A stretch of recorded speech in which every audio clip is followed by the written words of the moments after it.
ಇನ್ನೊಬ್ಬರ ಮೇಲೆ ನೀವು ಪ್ರಭಾವ ಬೀರಬೇಕು, ಆ ಥರದ ವ್ಯಕ್ತಿತ್ವ ನಿಮ್ಮಲ್ಲಿ ಆಗಬೇಕು ಅಂತಂದ್ರೆ ನಿಮ್ಮ ಅಸಮರ್ಥ ಅಂತ ಯಾರು ನಿಮ್ಮನ್ನೇನೋ ಬೆಳವಳಿ ತೋರಿಸ್ಬಿಟ್ರೆ ನೀವು ರವಿ ಆರಾಧನೆ ಮಾಡ್ಕೊಂಡು ಸಮರ್ಥ ಆಗ್ಬಿಡ್ತೀರಾ. ನೀವು ಸಿಂಹರಾಶಿಯವರಾಗಿದ್ದು ನಿಮಗೆ ಅವಮಾನ ಆಗಿದ್ರೆ, ಏನೋ ದಾರಿ ಗೊತ್ತಾಗ್ತಾ ಇಲ್ಲ, ಸರಿಯಾದ ದಾರಿ ಗೊತ್ತಾಗ್ತಾ ಇಲ್ಲ, ಮುಂದೆ ಏನು ಮಾಡಬೇಕು ಅಂತ ಗೊತ್ತಾಗ್ತಾ ಇಲ್ಲ. ಸಿಂಹರಾಶಿಯವರಿಗೆ ರವಿಗ್ರಹದ ಪ್ರಾಧಾನ್ಯತೆ, ಇಂಪಾರ್ಟೆನ್ಸ್ ಆಫ್ ಸನ್ ಅಂದ್ರೆ ಯಾಕೆ ಸಿಂಹರಾಶಿಯವರಿಗೆ ರವಿ ಸೂರ್ಯ ಇಂಪಾರ್ಟೆಂಟ್, ಸೂರ್ಯನ ಆರಾಧನೆಯನ್ನ ಯಾಕೆ ಮಾಡಬೇಕು ಸಿಂಹರಾಶಿಯವರು, ಏನ್ ಸಿಗುತ್ತೆ ಇದನ್ನು ಮಾಡಿದ್ರೆ, ಇದೆಲ್ಲ ವಿಚಾರಗಳನ್ನು ತಿಳಿಸ್ತೇನೆ. ಯಾವ ರೀತಿಯಲ್ಲಿ ಮಾಡಬೇಕು ಅನ್ನುವಂಥದ್ದನ್ನು ತಿಳಿಸ್ತೇನೆ. ಬಹಳ ಇಂಪಾರ್ಟೆಂಟು, ತುಂಬ ಸಿಂಪಲ್ ಆಗಿ ಮುಗಿಸ್ಬಿಡ್ತೇನೆ, ಒಂದು 10 ನಿಮಿಷದಲ್ಲಿ ವಿಡಿಯೋ ಮುಗಿಸ್ಬಿಡ್ತಾನೆ. ದಯವಿಟ್ಟು ವಿಡಿಯೋನ ಸ್ಕಿಪ್ ಮಾಡಬೇಡಿ. ಆಮೇಲೆ ಈ ವಿಡಿಯೋನ ಸೇವ್ ಮಾಡಿ ಇಟ್ಕೊಳ್ಳಿ, ಮತ್ತೆ ವಿಡಿಯೋ ಸಿಗೋದಿಲ್ಲ, ಮಿಸ್ ಆಗ್ಬಿಟ್ರೆ ನಿಮಗೆ ಸಿಗೋದಿಲ್ಲ. ನಮ್ಮ ಚಾನಲ್ನ ಪೇಜ್ನ ಫಾಲೋ ಮಾಡಿ ಇಟ್ಕೊಳ್ಳಿ. ಫೇಸ್ಬುಕ್ಕಲ್ಲಿ ನೋಡ್ತಿದ್ರೆ ನಮ್ಮ ಚಾನಲ್ ಪೇಜ್ನ ಫಾಲೋ ಮಾಡೋಕ್ಕೆ ಮರಿಬೇಡಿ. ಯೂಟ್ಯೂಬಲ್ಲಿ ನೋಡ್ತಿದ್ರೆ ನಮ್ಮ ಚಾನಲ್ ಸಬ್ಸ್ಕ್ರೈಬ್ ಮಾಡ್ಕೊಂಡು ಬೆಲ್ ಬಟನ್ ಎತ್ಕೊಂಡು ಆಲ್ ಮಾಡಲಿಕ್ಕೆ ಮರಿಬೇಡಿ. ಈ ಒಂದು ವಿಡಿಯೋ ಇದೆಯಲ್ಲ, ಸಿಂಹರಾಶಿಯವರಿಗೆ ಅದ್ಭುತವಾದಂತಹ ವಿಡಿಯೋ ಇದು. ಒಂಥರ ಮಾಣಿಕ್ಯತ್ರ ಜೋಪಾನವಾಗಿ ಇಟ್ಕೊಳ್ಬೇಕಾದ ವಿಡಿಯೋ ಇದು. WhatsApp, Facebook, messenger, Instagram, Telegram, ಎಲ್ಲ ಕಡೆ, ಎಲ್ಲ ಗ್ರಾಮು, ಕೆಜಿ, ತೂಗಳಲ್ಲಿ ಎಲ್ಲ ಕಡೆ ಶೇರ್ ಮಾಡಿಬಿಡ್ಬೇಕು. ಇದನ್ನ ಎಲ್ಲ ಪ್ರತಿಯೊಬ್ಬ ಸಿಂಹರಾಶಿಯವರಿಗೆ ಈ ವಿಡಿಯೋ ರೀಚ್ ಆಗಬೇಕು, ಏನು ಎತ್ತ ವಿಚಾರ ಅವ್ರಿಗೆ ಗೊತ್ತಾಗಬೇಕು. ಸೊ ದಯವಿಟ್ಟು ಶೇರ್ ಮಾಡಿ ಈ ವಿಡಿಯೋನ. ಆಮೇಲೆ ಪ್ರಶ್ನೆಗಳಿದ್ರೆ ದಯವಿಟ್ಟು ಕಮೆಂಟ್ ಮಾಡಿ, ನಮ್ಮ ಪ್ರಶ್ನೆಗಳೆಲ್ಲ ಓದ್ತಾ ಇರ್ತಾನೆ. ಅಪರೂಪದಲ್ಲಿ ನಾನು ರಿಪ್ಲೈ ಸಹ ಮಾಡ್ತಿರ್ತೇನೆ, ಸಮಯಾವಕಾಶ ಇದ್ದಾಗ ರಿಪ್ಲೈ ಸಹ ಮಾಡ್ತಾ ಇರ್ತಾನೆ. ನಮಸ್ಕಾರ, ನಾನು ವಿಠಲ್ ಭಟ್ ಮಾತಾಡ್ತಾ ಇರುವಂತದ್ದು. ಬನ್ನಿ ವಿಡಿಯೋನ ಶುರು ಮಾಡೋಣ. ನೀವು ಸಿಂಹರಾಶಿಯವರಾಗಿದ್ದು ನಿಮ್ಮಲ್ಲಿ ಒಂದು ಪ್ರಭಾವಿ ವ್ಯಕ್ತಿತ್ವ ಜಾಸ್ತಿ ಆಗಬೇಕು ಅಂತಂದ್ರೆ, ಅಂದ್ರೆ ಇನ್ನೊಬ್ಬರ ಮೇಲೆ ನೀವು ಪ್ರಭಾವ ಬೀರಬೇಕು, ಆ ತರದ ವ್ಯಕ್ತಿತ್ವ ನಿಮ್ಮಲ್ಲಿ ಆಗಬೇಕು ಅಂತಂದ್ರೆ ರವಿಗ್ರಹದ ಆರಾಧನೆ ಬಹಳ ಮುಖ್ಯ. ಯಾವ ಸಿಂಹರಾಶಿಯವರು ರವಿ ಆರಾಧನೆ ಮಾಡ್ತಾರಲ್ಲ, ಅವರನ್ನು ಎಲ್ಲರೂ ನೋಡಿ ಕಾಪಿ ಮಾಡುವ ರೀತಿಯಲ್ಲಿ ಆ ಲೆವೆಲ್ಗೆ ಬೆಳೆದು ಬಿಡ್ತಾರೆ ಅವರು. ಒಂಥರ ಈಗ ನೀವು ಒಂದು ದೊಡ್ಡ ಡೈರೆಕ್ಟರ್ ಅಂದ್ರೆ ಎಲ್ಲಾ ಡೈರೆಕ್ಟರ್ಗಳು ಯಾವುದೋ ಒಂದು ಡೈರೆಕ್ಟರ್ಗೆ ಕೈ ಮುಗಿತಾರೆ, ಅವ್ರ ತರ ಡೈರೆಕ್ಷನ್ ಮಾಡ್ಬೇಕ್ರಿ ಅಂತ. ಎಲ್ಲ ರಾಜಕೀಯದವರು ಯಾರೋ ಒಬ್ಬ ರಾಜಕೀಯ ಮುತ್ಸದಿಯವ್ರನ್ನ ಕೈ ಮುಗಿತಾರಪ್ಪ, ಅವ್ರ ತರ ಆಗ್ಬೇಕಾದ್ರೆ ಅಂತ. ನೀವು ಎಲ್ಲಿ ಕೆಲಸ ಮಾಡ್ತಿರೋ ಯಾರೋ ಒಬ್ಬರನ್ನ ಅಲ್ಲಿ ಇದು ಮಾಡ್ತಿರೋ, ಮಾತ್ರ ಆ ಲೆವೆಲ್ಗೆ ಬೆಳಿಬೇಕು ನೋಡಪ್ಪ ಅಂತ. ಸಿಂಹರಾಶಿಯವರಾಗಿದ್ದು ನೀವು ಆ ಥರ ಇನ್ನೊಬ್ಬರು ನಿಮ್ಮನ್ನು ಇಮಿಟೇಟ್ ಮಾಡಿ, ಇನ್ನೊಬ್ಬರು ನಿಮ್ಮನ್ನು ನೋಡಿ ಕೈ ಮುಗಿದು ಕಲಿತುಕೊಳ್ಳುವ ರೀತಿಯಲ್ಲಿ ನೀವು ಬೆಳಿಬೇಕು ಅಂತ ಆದರೆ ನೀವು ಸಿಂಹರಾಶಿಯವರಾಗಿದ್ದರೆ ರವಿ ಆರಾಧನೆ ಮಾಡಬೇಕು. ಸಿಂಹರಾಶಿಯವರಾಗಿದ್ದು ನೀವು ರವಿ ಆರಾಧನೆ ಮಾಡಿದ್ರೆ ನಿಮ್ಮಲ್ಲಿ ಆತ್ಮವಿಶ್ವಾಸ ವೃದ್ಧಿಯಾಗಲಿದೆ. ನೀವು ಸ್ವಲ್ಪ ಸದೃಢರಾಗ್ತೀರಾ. ನೀವು ಬೇರೆಯವರು ಕೂಡ ನಿಮ್ಮನ್ನು ನೋಡಿ ಕಲಿಯುವ ರೀತಿಯಲ್ಲಿ ಅಷ್ಟು ಅಥಾರಿಟೇಟಿವ್ ಆಗಿ ಬೆಳಿತೀರಾ. ಸೊ ದಯವಿಟ್ಟು ಇದನ್ನ ನೆನಪಿಟ್ಕೊಳ್ಳಿ. ಅಹಂಕಾರವೂ ಸಹ ಜಾಸ್ತಿ ಆಗಿದ್ದನ್ನು ಕಂಟ್ರೋಲ್ ಮಾಡ್ಕೋಬೇಕು ಅಂದರೆ ರವಿ ನಿಮ್ಮನ್ನು ತುಂಬ ಚೆನ್ನಾಗಿ ಕಂಟ್ರೋಲ್ ಮಾಡಿ, ನಿಮ್ಮ ನೋಡಿ ಆತ್ಮವಿಶ್ವಾಸ ಗುಡ್, ಅತಿಯಾದಂತಹ ವಿಶ್ವಾಸ ನಾಟ್ ಗುಡ್ ಅಂತೀವಲ್ಲ, ಆ ಥರ ಅದ್ರ ಮಧ್ಯದಲ್ಲಿ ಒಂದು ತಳುವಿನ ಗೆರೆ ಇರ್ತದೆ. ಆ ರವಿ ಆರಾಧನೆ ನಿಮ್ಮನ್ನು ಗೆರೆ ಒಳಗಡೆ ಕರೆಕ್ಟಾಗಿ ಸಮರ್ಥವಾದ ವ್ಯಕ್ತಿಯನ್ನಾಗಿ ಮಾಡುತ್ತೆ. ನಿಮ್ಮ ಅಸಮರ್ಥ ಅಂತ ಯಾರು ನಿಮ್ಮನ್ನೇನೋ ಬೆಳವಳಿ ತೋರಿಸ್ಬಿಟ್ರೆ ನೀವು ರವಿ ಆರಾಧನೆ ಮಾಡ್ಕೊಂಡು ಸಮರ್ಥ ಆಗ್ಬಿಡ್ತೀರಾ.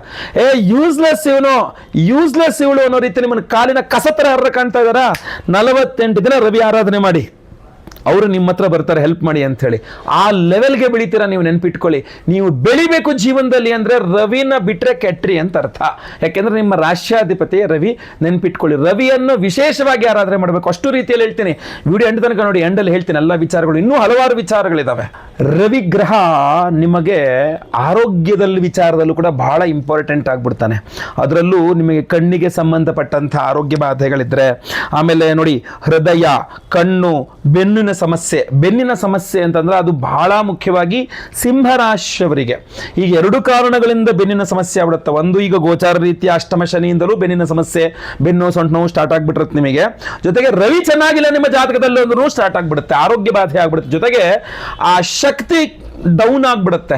ಏನೇ ಕೆಲಸ ಮಾಡ್ಲಿಕ್ಕೂ ಉತ್ಸಾಹ ಇರೋದೇ ಇಲ್ಲ.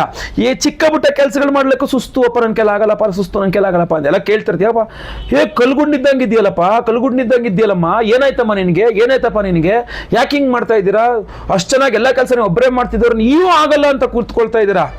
ಎಲ್ಲರಿಗೂ ಕ್ವಶನ್ ಮಾರ್ಕ್, ಅದು ಆ ತರ ಆಗ್ಬಿಟ್ಟಿರ್ತದೆ. ಸೊ ಮತ್ತೆ ವಾಪಸ್ ಆ ಚೈತನ್ಯ ಶಕ್ತಿ, ಆ ಶಕ್ತಿ ನಿಮಗೆ ಬರಬೇಕು ಅಂತಂದ್ರೆ ಫಸ್ಟ್ ರವಿ ಆರಾಧನೆ ಮಾಡ್ಕೊಳ್ಬೇಕು. ಯಾವ ಸಿಂಹರಾಶಿಯವರು ರವಿ ಆರಾಧನೆ ಮಾಡ್ಕೊಳ್ತಾರೋ ಅವರ ಆರೋಗ್ಯ ಬಾಧೆಗಳೆಲ್ಲ ಕಡಿಮೆ ಆಗಿ ಅವರಲ್ಲಿ ಚೈತನ್ಯ ಶಕ್ತಿ ವೃದ್ಧಿ ಆಗುತ್ತೆ. ರೋಗ ನಿರೋಧಕ ಶಕ್ತಿ ವೃದ್ಧಿ ಆಗುತ್ತೆ. ಹೌದು, ಸೈನ್ಸು ರೋಗ ನಿರೋಧಕ ಶಕ್ತಿಗೆ ಏನೇನು ಬೇಕು ನಿಮ್ಮ ವಿಜ್ಞಾನ ಹೇಳ್ದಂಗೆ ಕೇಳಿ, ನೀವು ಅದೇನು ಔಷಧಿ ಹೇಳ್ತಿರೋದನ್ನ ತಗೊಳ್ಳಿ, ಏನೂ ಪ್ರಾಬ್ಲಮ್ ಇಲ್ಲ. ಆದರೆ ಅದರ ಜೊತೆಯಲ್ಲಿ ಬಹಳ ಮುಖ್ಯವಾಗಿ ದೇವತಾರಾಧನೆಗಳು, ನಿಮ್ಮ ರಾಶ್ಯಾಧಿಪತಿಯ ಆರಾಧನೆಯೂ ಸಹ ಬಹಳ ಮುಖ್ಯವಾಗಿರ್ತದೆ. ನಿಮ್ಮಲ್ಲಿ ರೋಗ ನಿರೋಧಕ ಶಕ್ತಿಯ ರೀತಿಯಲ್ಲಿ ಆ ನೆಗೆಟಿವ್ ನಿರೋಧಕ ಶಕ್ತಿ ವೃದ್ಧಿ ಆಗತ್ತೆ. ಗೊತ್ತಾಯ್ತಲ್ವಾ? ಯಾವುದೇ ಕೆಟ್ಟ ಶಕ್ತಿಗಳು ನಿಮ್ಮ ಹತ್ರ ಬರದಿರಂಗೆ ನೋಡ್ಕೊಳ್ಳುತ್ತೆ. ಅದು ರವಿ ಆರಾಧನೆ ನಿಮಗೆ ಸಿಗುತ್ತೆ. ದಯವಿಟ್ಟು ನೀವು ರವಿ ಆರಾಧನೆ ಮಾಡಿ. ಹೇಗೆ ಮಾಡಿ, ಎತ್ತ ಮಾಡಿ ಎಲ್ಲದೂ ಸಹ ವಿಡಿಯೋ ತಿಳಿಸ್ತಾನೆ. ಎಂಡ್ ತನಕ ವಿಡಿಯೋ ನೋಡಿ. ನೀವು ಸಿಂಹರಾಶಿಯವರಾಗಿದ್ದು ನಿಮಗೆ ಅವಮಾನ ಆಗಿದ್ರೆ, ಅಥವಾ ನೀವು ಸಿಂಹರಾಶಿಯವರಾಗಿದ್ದು ಅಧಿಕಾರವನ್ನ ಕಳೆದುಕೊಂಡಿದ್ರೆ, ಒಂದು ನಾಯಕನ ಸ್ಥಾನ ಬೇಕು, ಅವಕಾಶ ಮತ್ತೆ ಬೇಕು, ರಾಜಯೋಗ ಮತ್ತೆ ಬೇಕು ಅನ್ನೋಂಗಿದ್ರೆ, ಇದಾಯ್ತಲ್ವಾ?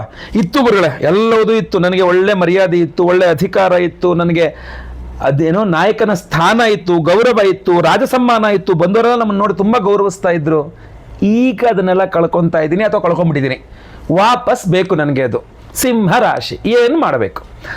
ರವಿ ಆರಾಧನೆಯನ್ನ ಯಾವ ಸಿಂಹರಾಶಿಯವ್ರು ಮಾಡ್ಕೊಳ್ತಾರೋ, ಹಿಂಗೆಲ್ಲ ಕಳ್ಕೊಂಡಿರ್ತಿರಲ್ಲ, ಅಧಿಕಾರ ಕಳ್ಕೊಂಡಿದ್ದು, ಮರ್ಯಾದೆ ಕಳ್ಕೊಂಡಿದ್ದು, ಅವಮಾನ ಎದುರಿಸಿದ್ದು, ಅದೆಲ್ಲ ವಾಪಸ್ ಸಿಗುತ್ತೆ ನಿಮಗೆ. ರವಿ ಆರಾಧನೆ ಮಾಡ್ಕೊಳ್ಬೇಕು. ಯಾಕೆಂದ್ರೆ ನಿಮ್ಮ ಅದು ಏನೋ ರವಿಯ ಪ್ರಸಾದದಿಂದ, ರವಿಯ ಅನುಗ್ರಹದಿಂದ ಮಾನ್ಯತೆಯನ್ನ ಪಡಿತಾರೆ ಸಿಂಹರಾಶಿಯವರು ಅಂತ.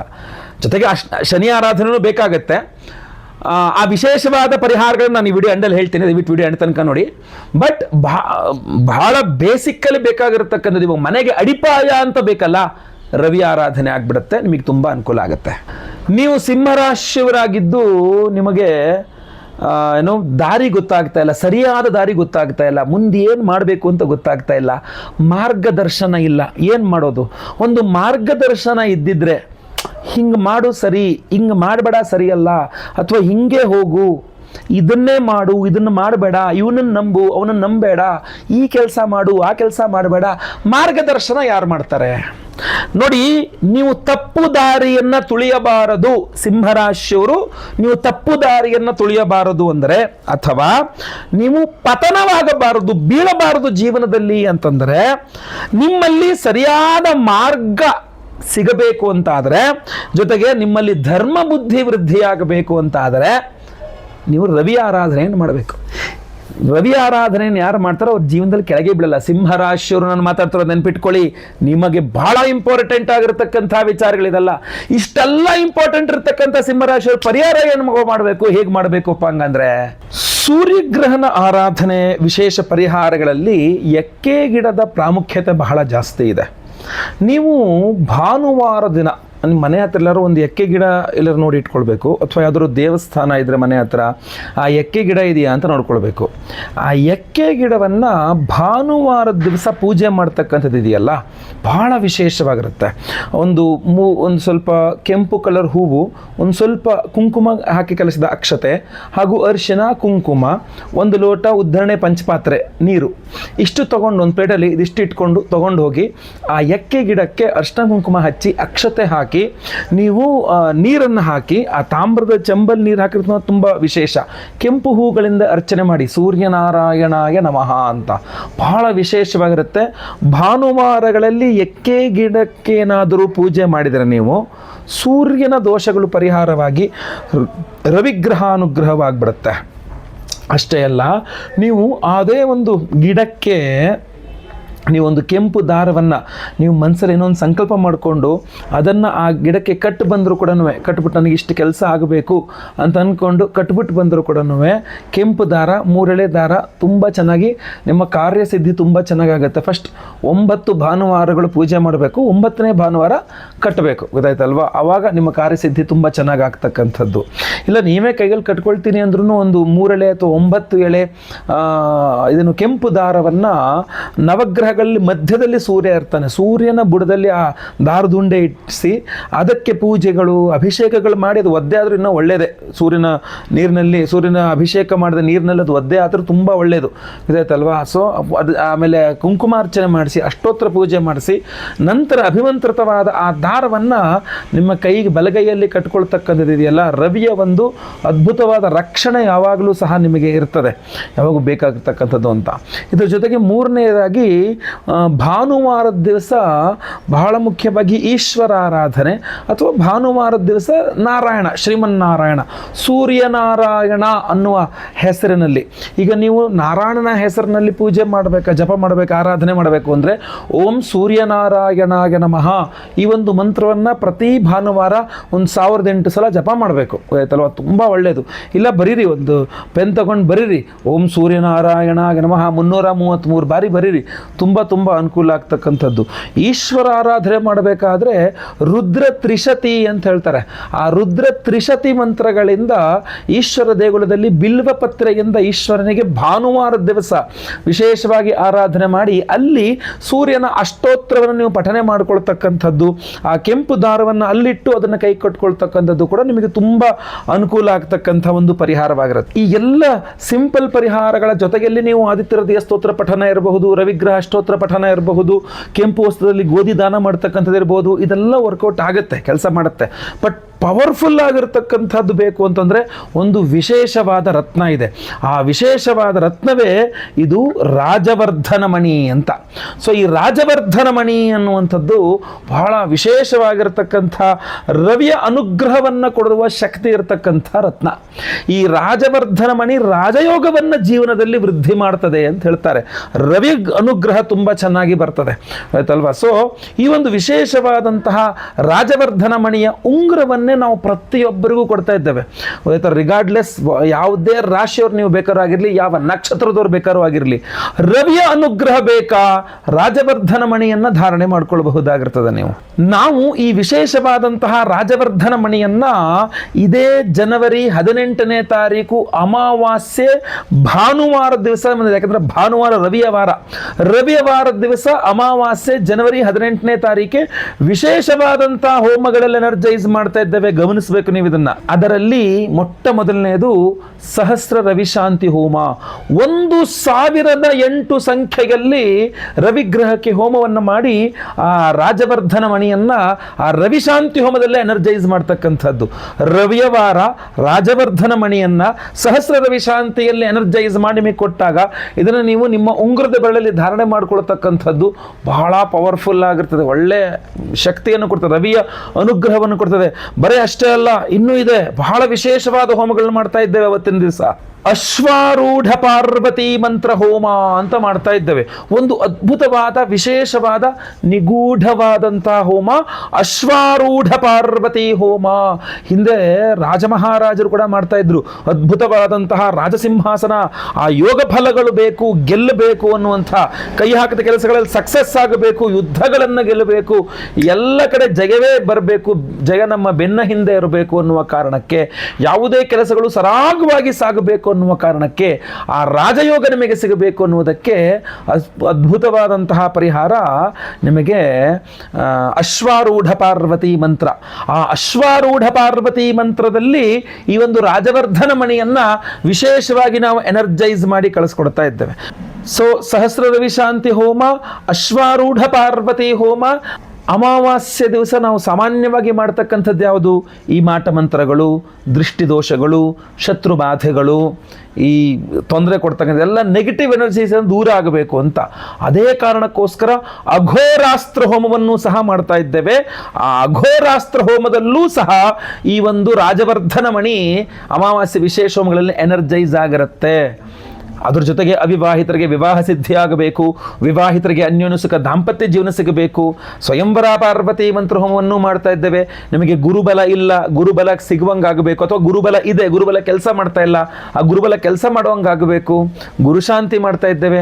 ಅಷ್ಟಮ ಶನಿ, ಪಂಚಮ ಶನಿ, ಅರ್ಧಾಷ್ಟಮ ಶನಿ, ಸಾಡೆ ಸಾತಿ ಶನಿ, ಮಹಾದಶೆ, ಅಂತರ್ದಶೆ, ಪ್ರಾಣದಶೆ, ಸೂಕ್ಷ್ಮದಶೆ, ಯಾವುದೇ ರೀತಿಯ ಶನಿ ಪ್ರಭಾವ ಇದ್ರೂ ಸಹ ಅದು ಪರಿಹಾರವಾಗಬೇಕು ಅಂತ ನಾವು ಶನಿಶಾಂತಿ ಹೋಮವನ್ನು ಮಾಡ್ತಾ ಇದ್ದೇವೆ. ಯಾವುದೇ ಗ್ರಹಗಳ ಒಂದು ದೋಷ, ನವಗ್ರಹಗಳಲ್ಲಿ ಯಾವುದೇ ಗ್ರಹದ ದೋಷವಿದ್ರೂ ಪರಿಹಾರ ಆಗಲೇಬೇಕು ಅಂತ ಹೇಳಿ ನವಗ್ರಹ ಶಾಂತಿ ಹೋಮಗಳನ್ನು ಮಾಡ್ತಾ ಇದ್ದೇವೆ. ಇಷ್ಟೂ ಹೋಮಗಳನ್ನು ಅಮಾವಾಸ್ಯೆ 18ನೇ ತಾರೀಕು ಬೆಳಗಿನ ದಿವಸ, ಬೆಳಗಿನ ಸಮಯದಲ್ಲಿ 18ನೇ ತಾರೀಕು ಬೆಳಗ್ಗೆ ನಾವು ಲೈವಲ್ಲಿ ನಿಮ್ಮ ಹೆಸರು ಸಂಕಲ್ಪ ಆಗುತ್ತೆ. ಈ ಎಲ್ಲ ಹೋಮಗಳು ಅಶ್ವಾರೂಢ ಪಾರ್ವತಿ ಮಂತ್ರ ಹವನ, ಅದೇ ರೀತಿಯಲ್ಲಿ ಸಹಸ್ರ ರವಿಶಾಂತಿ ಹವನ, ಅದೇ ರೀತಿಯಲ್ಲಿ ಅಘೋರಾಸ್ತ್ರ ಮಂತ್ರ ಹವನ, ಸ್ವಯಂವರ ಪಾರ್ವತಿ ಹವನ, ಗುರು ಶಾಂತಿ ಶನಿ ಶಾಂತಿ ಸಹಿತ ಮಹಾನವಗ್ರಹ ಶಾಂತಿ ಹೋಮಗಳೆಲ್ಲವೂ ಸಹ ಲೈವಲ್ಲಿ ನೀವು ಆಗುವಂಥದ್ದು ನೋಡ್ತೀರಾ. ನಿಮ್ಮ ಹೆಸರು ಸಂಕಲ್ಪ ಆಗುವಂಥದ್ದು ಲೈವಲ್ಲಿ ನಿಮ್ಮ ಹೆಸರು ಸಂಕಲ್ಪ ಆಗೋದು ನೀವು ನೋಡ್ತೀರಾ, ಕೇಳಿಸ್ಕೊಳ್ಬಹುದು ನೀವು. ಅದೇ ರೀತಿಯಲ್ಲಿ ಎಲ್ಲ ಹೋಮಗಳ ಭಸ್ಮ, ಆಮೇಲೆ ಕುಂಕುಮಾರ್ಚನೆ, ಕುಂಕುಮ ಪ್ರಸಾದ ಸಹಿತ ಈ ವಿಶೇಷವಾದಂತಹ ಉಂಗುರವನ್ನು, ರಾಜವರ್ಧನ ಮಣಿಯ ಉಂಗುರವನ್ನು ಪ್ರತಿಯೊಬ್ಬ ಸಂಕಲ್ಪ ಸೇವಾಕರ್ತರುಗಳಿಗೂ ನಾವು ಸ್ಪೀಡ್ ಪೋಸ್ಟಲ್ಲಿ ಕಳಿಸ್ಕೊಡ್ತಾ ಇದ್ದೇವೆ. ಸೊ ಬೇಗ ಬೇಗ ನಿಮ್ಮ ಹೆಸರು, ಗೋತ್ರ ಗೊತ್ತಿದ್ರೆ, ನಕ್ಷತ್ರ ಗೊತ್ತಿದ್ರೆ, ರಾಶಿ ಗೊತ್ತಿದ್ರೆ ಬೇಗ ಬೇಗ ಸ್ಕ್ರೀನಲ್ಲಿ ಕಾಣ್ತಕ್ಕಂಥ ನಂಬರ್ಗೆ ಬೇಗ ವಾಟ್ಸಪ್ ಮಾಡ್ಕೊಳ್ಳಿ. ಎಲ್ಲ ರೀತಿಯಲ್ಲಿ ಈ ವಿಡಿಯೋ ಪ್ರತಿಯೊಬ್ಬರಿಗೂ ರೀಚ್ ಆಗೋ ಥರ ಆಯ್ತಲ್ವಾ, ಅವರವರ ರಾಶಿಯಾನುಸಾರವಾಗಿ ಅವರಿಗೆ ಗೊತ್ತಾಗಬೇಕು ರವಿಯ ಆರಾಧನೆಯ ವಿಶೇಷ ಫಲ. ಸೊ ದಯವಿಟ್ಟು ವಾಟ್ಸಪ್ಪು, ಫೇಸ್ಬುಕ್ಕು, ಮೆಸೆಂಜರು, ಟೆಲಿಗ್ರಾಮು ಎಲ್ಲ ಕಡೆ ಸಾಮಾಜಿಕ ಜಾಲತಾಣಗಳಲ್ಲಿ ಈ ವಿಡಿಯೋನ ಶೇರ್ ಮಾಡಲಿಕ್ಕೆ ಮರಿಬೇಡಿ. ನೀವಿನ್ನೂ ಸಬ್ಸ್ಕ್ರೈಬ್ ಮಾಡ್ಕೊಳ್ಳಿಲ್ಲ ಅಂದರೆ ದಯವಿಟ್ಟು ಕೆಳಗಡೆ ಸಬ್ಸ್ಕ್ರೈಬ್ ಅಂತ ಬಟನ್ ಇರುತ್ತೆ, ಸಬ್ಸ್ಕ್ರೈಬ್ ಮಾಡಿಕೊಂಡು ಬೆಲ್ ಬಟನ್ ಹೊತ್ಕೊಂಡು ಆಲ್ ಅಂತ ಮಾಡ್ಲಿಕ್ಕೆ ದಯವಿಟ್ಟು ಮರಿಬೇಡಿ. ಮುಂದಿನದಲ್ಲಿ ಮತ್ತೆ ಪುನಃ ಸಿಗ್ತಾನೆ. ಎಲ್ಲರಿಗೂ ಸಹ ಒಳ್ಳೆಯದಾಗಲಿ. ಲೋಕ ಸಮಸ್ತ ಸುಖಿನೋ ಭವಂತು. ನಾರಾಯಣ ನಾರಾಯಣ ನಾರಾಯಣ.